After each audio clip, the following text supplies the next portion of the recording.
Welcome to Movie Story, where we bring your favorite films to life with thrilling recaps and deep dives. Our movie starts with Gina, a 13-year-old high school student who is having a birthday party at her house and invites her friends, who exploit her to do their reports at school.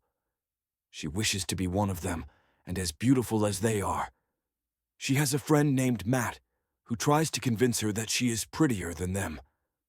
Her wish is always to be 30 years old so that she can be as beautiful as the women she reads about in magazines. The day of her birthday party comes, and Matt brings her a gift. He designs a miniature house for her and includes everything she loves. He sprinkles something called wish dust on the house and tells her to make a wish, and it will be granted in the future. Her friends come to the house, and she keeps putting the gift in her safe. Chris, whom she admires, is with them. She whispers that they are playing the game of 7 minutes in heaven, which means Gina closes her eyes and enters her safe.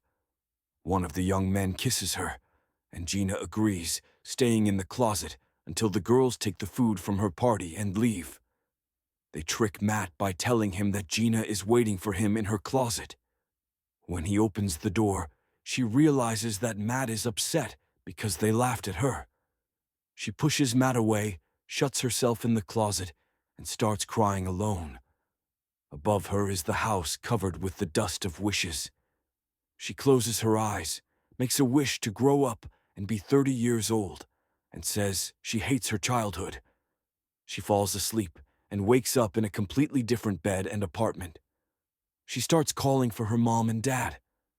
When she sees her appearance in the mirror, she panics, relaxes on the chair, and notices her name on all the letters in the apartment. Suddenly, a guy walks behind her in the apartment, calling her name.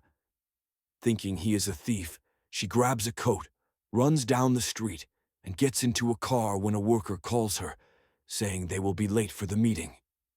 Gina tries to explain to her friend what happened and insists that she is only 13 years old. They arrive at the magazine, and her friend tells her that she has an important meeting and must succeed because she is a senior editor at Poise. Gina can't believe that she actually works at a magazine. She finds that everyone is asking for her opinion on their work, and that she is, in fact, the editor of the magazine. She meets Richard, her manager at work. They enter the meeting, and she asks her secretary to look for her friend Matt and get his home number. Richard starts explaining that they are competing with Sparkle magazine, which steals all their ideas, even their headlines. Someone inside their company is leaking ideas to Sparkle. They need new ideas to prove that Poise magazine is still on top. When they ask for Gina's opinion, she tells them she is going to the bathroom. She finds an office filled with writing, calls Matt, and tries to understand what is happening. Her secretary arrives and tells her that she called Matt's parents' house and got his address. Gina rushes to his house, knocks on the door, and when he opens, he does not recognize her. She keeps talking until he finally realizes that she is Gina. She hugs him and tells him what happened, saying she doesn't remember anything after the age of 13 and needs his help. However, Matt tells her that he doesn't know anything about her anymore because they haven't been friends since college and don't even meet. He agrees to help her find out where she lives and take her home.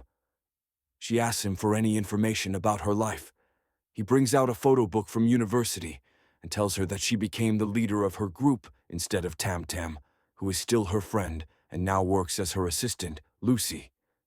Gina then receives a phone call about a party at 7:30 p.m. Since she is back to her normal self, she decides to attend. Gina starts enjoying her apartment and clothes. She gets dressed and goes to her magazine's party. Lucy approaches her, saying the party is boring and people are starting to leave, which is a disaster for them. The editor-in-chief of Sparkle magazine arrives, mocking them, saying their magazine is failing in everything. Richard warns them that their magazine will soon close due to their poor performance. Gina tries to turn the party around by playing music she likes. She dances alone in the middle of the floor until she sees Matt arrive. She pulls him in to dance with her. People begin to interact, following her lead. The party transforms from a failure into a great success.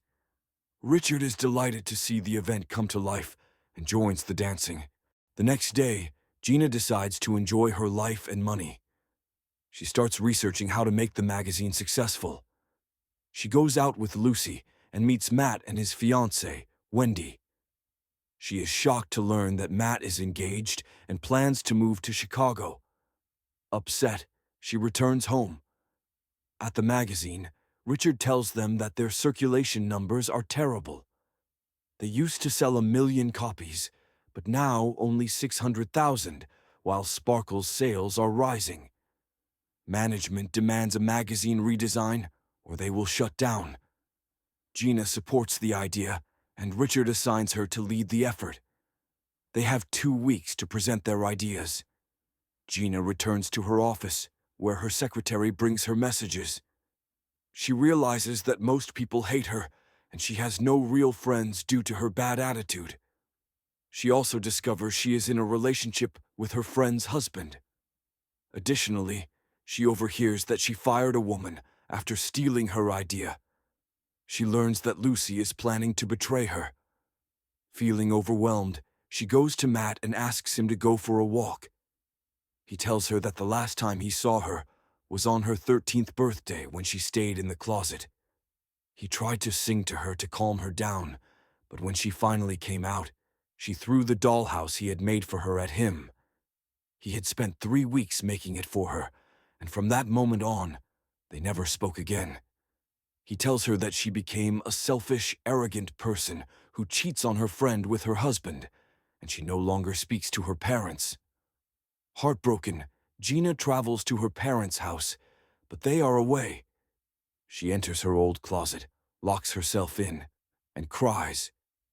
When her parents return from their trip, they hear her crying and rush to comfort her. She hugs them, repents, and asks her mother if she ever regretted any mistakes. Her mother tells her that she made many mistakes, but never regretted them because they helped her grow and improve. Gina returns home and looks through her old school book, realizing that all the pictures were taken by Matt. Inspired, she comes up with an idea to redesign the magazine. She meets with Lucy, who says she is working on her own idea due to time constraints. Gina tells her that she also has an idea and insists it should be implemented. She then meets Matt and offers him a job, giving him an advance payment. He tells her that he saw the magazine and doesn't take that type of photography. She explains that she wants something different, and Matt finally starts working with Gina, and he photographs real moments and gatherings in all seasons and for all ages throughout the year 2004. He carefully selects the most fitting pictures, and as they work together, Gina and Matt start growing closer again.